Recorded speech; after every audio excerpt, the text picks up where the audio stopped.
شمس الدین تبریزی یا شمس الدین سبزواری، دو شخصیت یا ایک ہی؟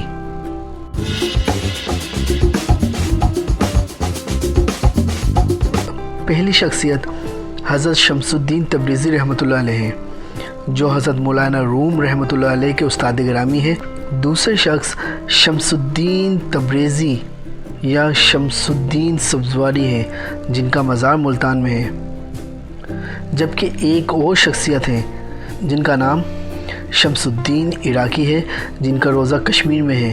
ان کی وفات 924 ہجری میں ہوئی، جنہیں شیعیت کا کشمیر میں بانی بھی قرار دیا جاتا ہے۔ اس کے علاوہ ایک اور چوتھی شخصیت ہے جن کا نام بھی شمس الدین سبزواری ہے، جو کہ حضرت شاہ شمس سبزواری، جن کا مزار ملتان میں ہے، ان کی اولاد سے ہے۔ ان کا مزار الہ آباد انڈیا میں ہے۔ یقیناً ناظرین، یہ ویڈیو آپ کو بہت پسند آئے گی اور بہت سارے سوالات کا جوابات بھی آپ کو ملیں گے کہ حضرت شمس الدین سبزواری اور حضرت شمس الدین تبریزی دو شخصیت ہیں یا ایک ہی۔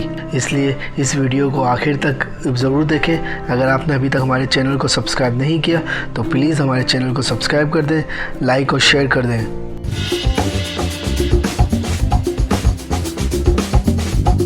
ناظرین، عوامی حلقے میں اس حوالے سے حیرانی اور پریشانی پائی جاتی ہے، کونیا والے حضرت شاہ شمس تبریز رحمۃ اللہ علیہ کون ہیں اور ملتان والے حضرت شاہ شمس تبریز کون ہیں؟ اہل علم جانتے ہیں کہ حضرت شاہ شمس تبریز رحمۃ اللہ علیہ، جن کا مزار کونیا میں ہے، وہ حضرت مولانا روم رحمۃ اللہ علیہ کے استاد گرامی تھے، جن کے بارے میں حضرت مولانا روم نے فرمایا تھا، معنوی ہرگز نہ شد مولائے روم، تا غلام شمس تبریز نہ شد۔ حضرت شاہ شمس تبریز رحمۃ اللہ علیہ وہ عارف ہیں جنہوں نے حضرت مولانا روم کو معرفت کے اسرار و رموز سے آگاہ کیا۔ حضرت مولانا جلال الدین رومی رحمۃ اللہ علیہ کو حضرت شاہ شمس تبریز رحمۃ اللہ علیہ سے بڑی عقیدت تھی اور زیادہ تر وہ حضرت کے پاس ہی رہتے تھے۔ حضرت مولانا روم کشف کرامات دیکھ کر حضرت شاہ شمس تبریز رحمۃ اللہ علیہ کے مرید ہو گئے۔ حضرت مولانا روم کو حضرت شاہ شمس تبریز نے باطنی علوم سے روشناس کرایا۔ کچھ عرصے بعد آپ مولانا روم کو چھوڑ کر دمشق چلے آئے۔ حضرت مولانا روم نے ان کی جدائی میں کھانا پینا چھوڑ دیا، لوگوں سے ملنا چھوڑ دیا، پھر اپنے بیٹے سلمان کو دمشق بھیجا، جو حضرت شاہ شمس تبریزی رحمۃ اللہ علیہ کو واپس کونیا لے آئے۔ جب حضرت شاہ شمس تبریز رحمۃ اللہ علیہ کی کرامات کے چرچے زبان زد عام ہوئے تو حضرت مولانا روم کے ایک اور بیٹے علاء الدین محمد نے چند لوگوں کے ساتھ مل کر ان کو 645 ہجری میں شہید کر دیا۔ آپ کا مزار کونیا میں ہے۔ حضرت شاہ شمس تبریزی رحمۃ اللہ علیہ کا کلام کتب خانوں میں موجود نہیں ہے۔ کلیات حضرت شاہ شمس تبریزی میں سارا کلام حضرت مولانا روم کا ہے، جس میں حضرت مولانا نے حضرت شاہ کے عشق میں غزلیات کہی ہیں۔ دوسری شخصیت شمس الدین سبزواری ہے، جن کا مزار ملتان میں ہے۔ آپ کا اصل نام شمس الدین محمد سبزواری، لقب شمس الفقراء ہے۔ والد کا نام سید صلاح الدین تھا۔ سلسلہ نسب امام جعفر الصادق علیہ السلام تک جا ملتا ہے۔ سلسلہ نسب یوں ہے: شمس الدین محمد سبزواری بن سید صلاح الدین بن سید نور الحسن بن سید علی ملقب با اسلام الدین بن سید عبد المومن، جو کہ خلیفہ سلطنت محدین تھے، بن سید علی خالد بن سید محمد محب الدین بن سید محمود سبزواری بن سید محمد بن ہاشم علی بن سید احمد ہادی بن سید منتظر باللہ بن سید عبد المجید بن سید غالب الدین بن سید محمد منصور بن اسماعیل ثانی بن سید محمد الفی بن سید اسماعیل عراج اکبر بن امام جعفر الصادق علیہ السلام۔ شمس الدین سبزواری رحمۃ اللہ علیہ صوبہ خراسان کی بستی سبزوار میں 560 ہجری بمطابق 1165 عیسوی میں پیدا ہوئے۔ آپ کے والد سید صلاح الدین گرم کپڑوں کا کاروبار کرتے تھے، جبکہ عالم، فاضل اور دیندار مبلغ بھی تھے۔ مناسب وقت پر آپ کی تعلیم و تربیت کی فارسی عربی میں سمجھ بوجھ کے بعد قرآن، حدیث، تفسیر، فقہ کی طرف لائے گئے۔ یوں ایمانیات، عبادات، معاملات کی بنیاد مضبوط کر کے شیعیت کے ساتھ طریقت کو شامل کیا۔